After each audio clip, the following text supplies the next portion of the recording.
Let's talk about that forearm, and let's talk about working on that, some more strategies for that right knee. I'm also going to send you a video that I also sent for right hip activation, or for left hip mobilization, left hip activation. What I'm going to suggest, I'm going to send that, just switch everything I talked about over to the right, and that should help with that right knee as well.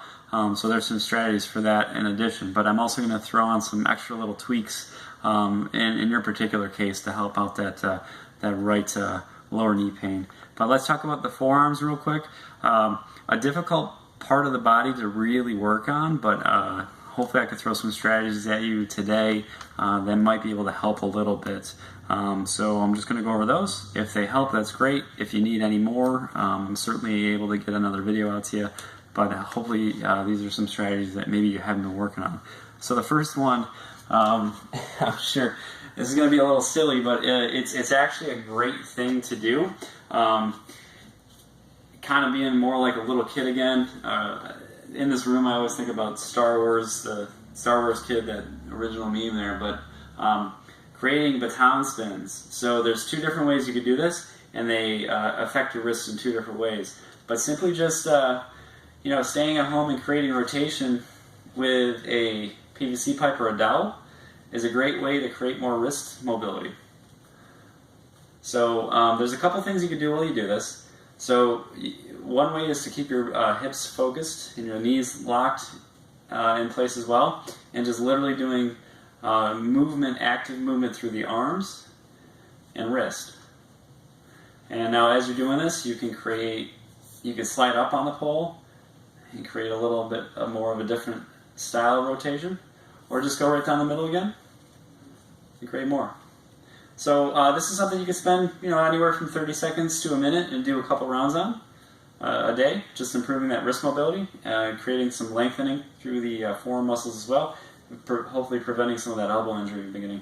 Now another way to do this, to create more of a passive motion through the wrist, is to create more drive through the hips as you do this.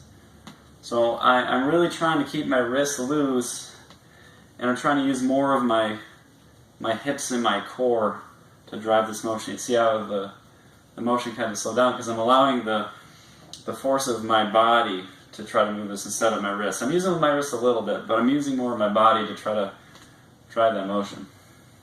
So a different strategy to do, just maybe something to consider. So that you could do for about, like I said, 30 seconds to a minute. You can even spend longer, and that should feel like lighter on your wrist after you get finished. So give that one a try. Second, some soft tissue strategies that you might not be doing. Honestly, a good amount of smashing on your wrist is going to help a lot. I would use something a little bit harder than a tennis ball, maybe go to the lacrosse ball. But I'm going to demonstrate on my left arm a couple things, but you certainly should perform these on both in your case. So we're going to work on both sides, okay? And there's two different strategies for both. So what I'm going to do for the bottom or palm side is I'm going to start with that compression up towards my wrist. I actually want to start at that wrist joint. And what I'm going to do is, whether on a table or against a wall, I'm going to create compression. And I'm going to create a good amount of compression, so you can use your hand. And if you're as much of a nut, you can even put some weight down on it, like a kettlebell, if that's comfortable. So what you want to do with that is create compression. And as I create compression, I'm going to bring the ball down towards my elbow. And as I'm doing that, I'm going to let my wrist go upwards. Okay. So I might even want to make that wrist motion go even slower. So I'm going to try to start as my knuckles towards the floor, compressing, and then driving my wrist up as I go upwards. Really get a good amount of pressure down on there. You're going to find some nice little tender points. If you want to kind of hang out on those for a second and even perform a little bit of cross friction and see if you can help alleviate some of that pain a little bit and see if it feels better after a couple seconds, that's great. And then just keep moving your way down. So I would spend about a minute, do 2 rounds, a minute each on both arms, and just for that. Another thing you do with this, on that same palm side, is knuckles down. And as you come down, you want to turn your hand towards the opposite side of your thumb. So instead of like catching a bowl of soup with your hand open, you want to go more into a thumb down towards the floor rotation, and then drag the hand up. So that, a couple minutes, doing that a couple times, doing that every day should be really, really beneficial. Now, for the back side, there's a little bit of some finesse to it. What you want to do is get a great angle, and often I like to try to get into like a little kneeling stance. And what you're going to do is kind of get a rotation downwards. This is more favorable to do against a wall, and I'll show you why in a minute, because you can rotate your body a little bit better. But what I'm going to do is I'm going to focus the beginning of the movement onto the bottom or towards the elbow, and as I come up towards my wrist, I'm going to allow my hand to curl up. And then same thing, as I go down towards my elbow, I'm going to keep that curl. So starting with my hand downside, knuckles towards the floor at the elbow. As I come up, I'm going to let my wrist go up towards the ceiling.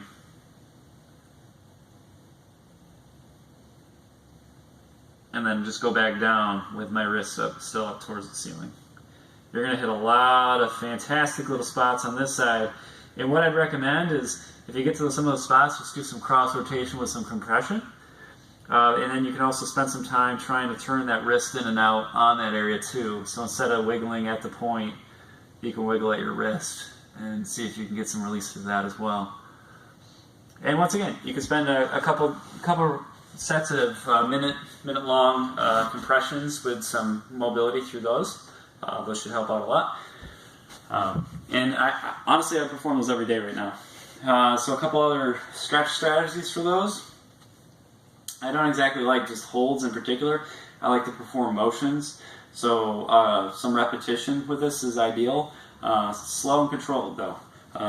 Usually you want to do like 2 rounds of 10. And you can do these every day or every other day. But they go as follows. So what I'm going to do is my wrists are going to be palm up. I'm going to bring them up as far as I can, and then I'm going to rotate them away from my body in that position. And then what I'm going to do is use my shoulder blades, and I'm really focused on creating that downwards motion with my palms. So I'm really keeping those palms down. I'm really actively thinking about those, and as I do that, I'm going to bring them up and towards each other. So this is called a mantis stretch. And you should get some stretching through the tops of the forearms there. So again, and as I do this, I can notice I can get more rotation each repetition that I'm doing this. And then the second one, conversely, is an overhead. I don't know, I've heard it called catching water, or even like a prayer stretch. So arms directly up over your head as best as possible, palms up. So I'll get in a kneeling position because I know my camera's a little high. So palms up, and what I'm going to do, shoulder blades, I'm going to use those to drive my hands down, and as I bring them down, I'm going to try to keep my elbows as locked as possible. Now your mobility might be that your elbows are bent here, but what I'm getting as I do this is a phenomenal stretch through the tops of my forearms right there. And I'm just going to come back up. And once again, you can perform a couple rounds of 10 of those before or after a routine. So I'm going to send you that hip activation video as well, but a couple other soft tissue strategies that I would use, and then an extra mobilization I would throw on top of it. So in your case, I would work on some ankle mobility, specifically on this right side. So you want to, on that other video, there's a true lunge position. You want to try to hold that, and as you hold that, you want to try to keep that front foot flat on the floor, and you're going to try to drive that knee as far forward as you possibly can. Now, ideally, I know I'm looking a little silly with this, but we want to try to keep your upper torso as upright as possible as you're doing this. So you might feel two things. You might feel a big pull on the front of your leg here, and then you also might feel some openness through the top of your ankle over here on the right. And you're also going to feel probably a stretch through the very bottom of that calf or Achilles. You can use a dowel just to try to keep your body straight. I should be doing that right now, but I'm not. So nice low repetitions, 2 rounds of 10. That'd be good. A couple other soft tissue strategies I didn't show in that other video. Some gastroc release. So once again, going down into the calf, creating some compression, some weight, and pointing my toe, and as I come up towards my knee, I'm going to try to bring my foot upwards. And you can find some nice little spots, and as you find them, you can kind of roll on them a little bit. And you can spend about 30 seconds to a minute doing a couple rounds of that each day. And then the other one that I didn't have on the other video is to perform just a general quad roll. So getting a roller